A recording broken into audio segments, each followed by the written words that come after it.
ভিডিওটি লক্ষ্য করে দেখুন। জাহান্নামে কি খাবে? ঘুষের টাকা যারা গরুর গোশত খায়,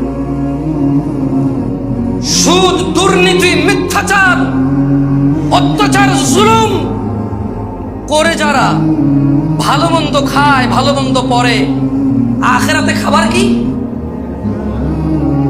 জাকুমটা কেমন?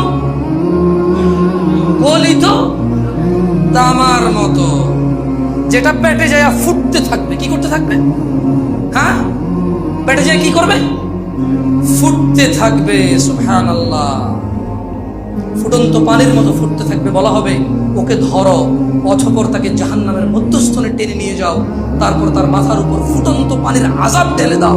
তাইলে জাহান্নাম মানে আগুন জানতাম, জাহান্নাম মানে কি জানতাম?